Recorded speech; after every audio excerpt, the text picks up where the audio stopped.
Hello everyone, welcome to my channel. My name is Suveen and today I'm going to teach you how to make your images look nice in under 5 minutes. We will use Adobe Lightroom.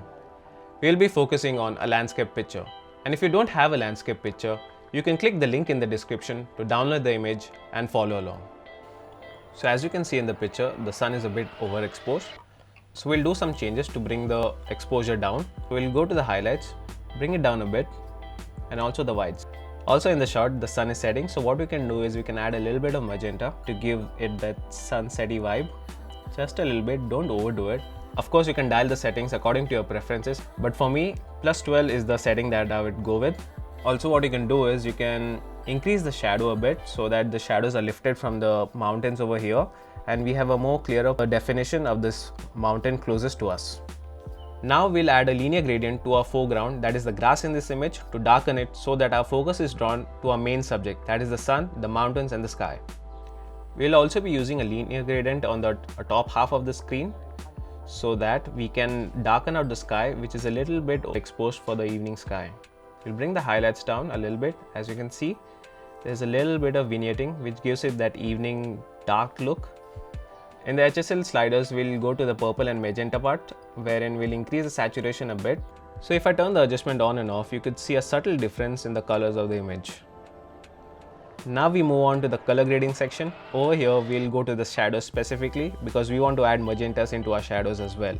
Right now it's just black and it doesn't blend with the overall image. So we'll introduce a little bit of magenta over here to make it more cohesive. Bring this slider a little bit down. And that's it, not too much. So as you can see, if I turn this adjustment on and off, there's a major difference. Now we'll go on to the detail panel and add some sharpness to the image. Over here, you can increase the sharpness and then go to the masking section and press and hold the Alt or Option key on your computer and move the slider and increase the sharpness so that the edges are more prominent. If you press and hold the Alt or Option key on the keyboard and move the detail slider, you can reduce the feathering of the sharpness which is being applied to the edges in the image. We'll add some noise reduction to smoothen out the noise in the image. And then we move on to the lens correction.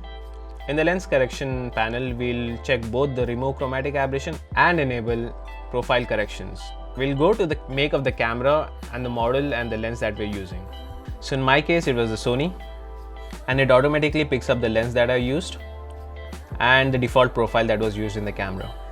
To remove any barrel distortion, you can use the distortion slider and try to compensate for the distortion. I don't need any vignetting, so we'll move on to the next section. Transform is fine, we don't need any transformation. For effects, I won't be adding any vignetting, so we'll skip this section as well. We won't be using the calibration panel as well because we have done the adjustments and this is what I want my image to look. Now we'll darken the mountain to our left to create separation. Before we move forward, I would like to explain why we are creating this separation between the mountains.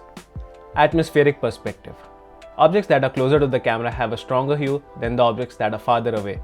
Also, as the objects move further away from the camera, the contrast reduces. In this image, we can see that the mountain that is closest to the camera is darker in color and is richer in hue, while the one that is further away from the camera is lighter in color and it also has less contrast. But as we look towards the left side of this image, we could see that the separation between the mountains is not that prominent. We're using the brush tool to darken the mountain and to emphasize the separation.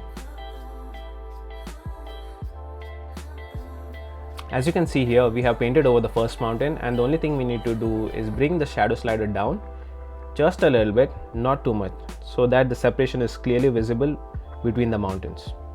And the last thing we need to do is change the location of this bird.